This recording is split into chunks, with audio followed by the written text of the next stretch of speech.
Akas, seorang pria yang tinggal di Bombay dan menjadi pegawai swasta di sebuah perusahaan dengan menjalani kehidupan yang itu-itu saja. Ditambah dengan bosnya yang kayak penjajah, Akas tidak punya waktu untuk menghibur diri. Tak hanya itu saja, Akas sering diomelin pemilik apartemen karena sering telat bayar uang sewa.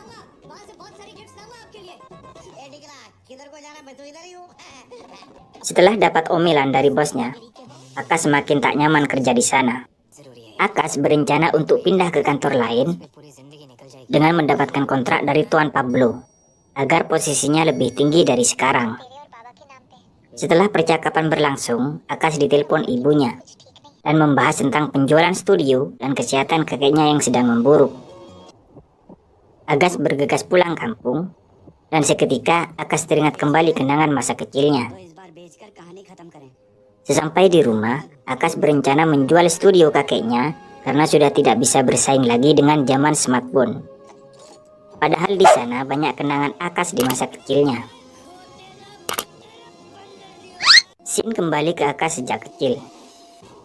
Ketika kakek Akas memprediksi bahwa Akas nantinya akan jatuh hati pada seorang gadis yang tinggal 500 langkah dari tempat studionya, di mana Akas akan saling jatuh cinta namun tidak dapat bersama. Akas mencoba 500 langkah dari studionya dan bertemu dengan wanita yang lebih tua. Akas mengeluh karena hidupnya tak sesuai dengan harapannya. Lalu Akas kembali ke memori masa lalunya tentang cinta yang dia tinggalkan, yaitu seorang gadis yang membuat detak jantungnya berdebar kencang. Akas dan Suruti bersama hingga remaja. Sebelum ke acara perpisahan sekolah, dia berjanji bertemu dia di tepi danau. Tapi saat itu juga Akas meninggalkannya karena dia akan kuliah ke Bombay. Dan Suruti sedih karena Akas tidak datang.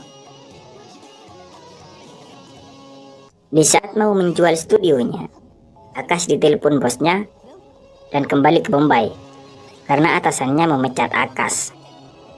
Dan penjualan studionya ditunda karena Akas terburu-buru balik ke Bombay. Akas dipecat dari kantornya karena kontrak besarnya bersama Tuan Pablo dibatalkan dan perusahaannya diambil alih oleh mantan istrinya. Akas melobi bosnya untuk mendapatkan pekerjaannya kembali dan diberikan waktu 7 hari untuk mendapatkan kontrak dengan Nyonya Pablo. Dengan informasi dari temannya, Akas pergi ke Kanada untuk menemui Nyonya Pablo. Dan di sana ada sebuah acara camp yoga, yang tentunya Nyonya Pablo juga ada di sana. Setiba di sana, Akas merayu karyawan yang cantik untuk membantu mencari informasi tentang Nyonya Pablo.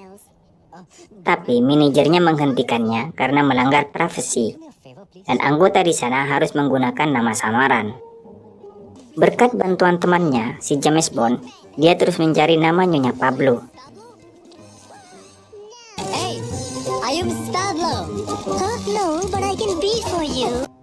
Di tengah keputusasaan si James Bond, akhirnya dia bertemu dengan Nyonya Pablo. Akas mulai merayu Nyonya Pablo, bahkan di pertemuan awal, dan terus merayu Nyonya Pablo untuk memikat hatinya. Dan mengajaknya makan malam dan terus ngobrol santai tapi bikin dulu si Nyonya Pablo. Dan akhirnya Akas bisa dekat dengan si Nyonya Pablo. Di acara berikutnya, secara tak terduga ada tantangan mencari bola sesuai namanya. Tanpa sengaja, dia bertemu dengan cinta masa kecilnya, yaitu Shruti.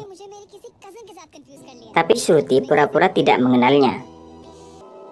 Ketika guru yoga menyuruh untuk membayangkan siapa cinta pertamanya, scene kembali ke Akas di masa kecilnya. Dengan banyak kenangan yang begitu indah, di saat Akas bertemu Shruti kecil yang imut. Dan mencoba kembali melangkah sampai 500 kali dan jantungnya berdetak kencang ketika bertemu Shruti. Dan gadis yang dilemparin bola ternyata dia adalah Akansa atau Nyonya Pablo. Di dalam bis, guru yoga menurunkan anggota secara acak, yang kebetulan Akas dan Shruti diturunkan di tengah jalan tanpa uang dan fasilitas lainnya. Karena itu bagian dari tantangan program camp yoga. Mereka berdua kedinginan di luar sana. Shruti mencari ide dan menunjuk polisi kota. Alasan Surti agar bisa tidur malam di tahanan.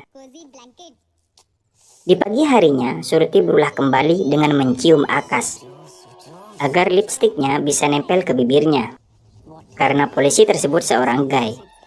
Dan trik itu sangat manjur, dan mereka berhasil kabur meskipun terjadi kejar-kejaran dengan mereka. Seharian telah dilewati mereka. Ketika hampir petang, mereka berdua mencari tumpangan untuk menginap, tapi dia ditolak. Untung mereka diberikan selimut untuk tidur di luar. Dan akhirnya Akas dan Surti menumbuhkan kembali cintanya.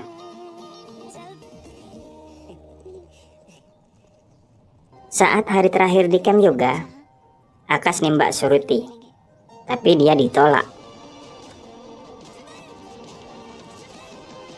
Dan malam harinya, Akas minta maaf ke Akansa jika dia hanya dekat karena ingin menyelamatkan kerjaannya. Back to work. Akas ditagih bosnya dengan kontraknya yang gagal. Tapi Akas malah memarahi bosnya dan ingin resign karena sudah tidak tahan dengan perlakuan bosnya.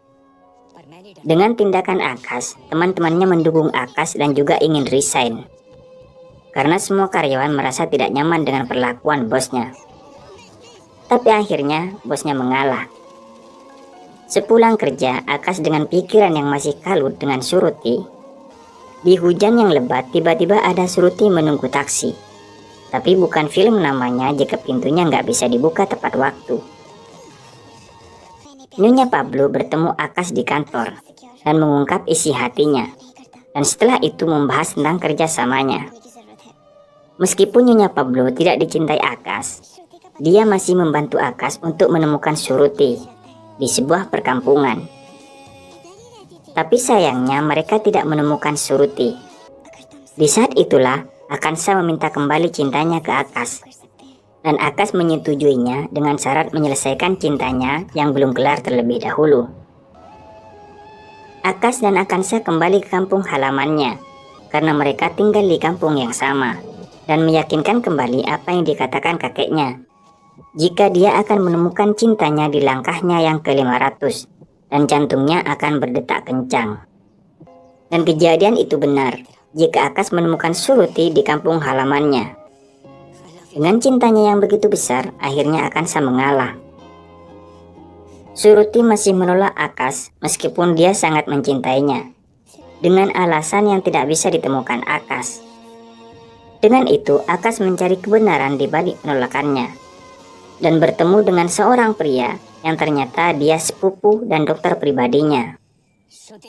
Surti punya penyakit jantung koroner yang butuh donor jantung agar sehat kembali, di mana dia akan meninggal apabila tidak ada pendonor jantung. Dan masalahnya, Surti tidak menemukan pendonor jantung tersebut. Akas terus menemui Surti di hari-hari di mana kehidupannya sangat singkat, dengan berbagai kenang-kenangan indah.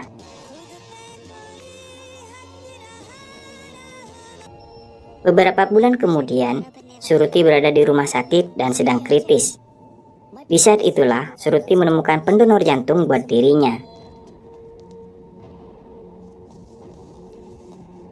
Dokter operasi की तैयारियां कर रहे हैं, आप इस पे साइन कर दीजिए.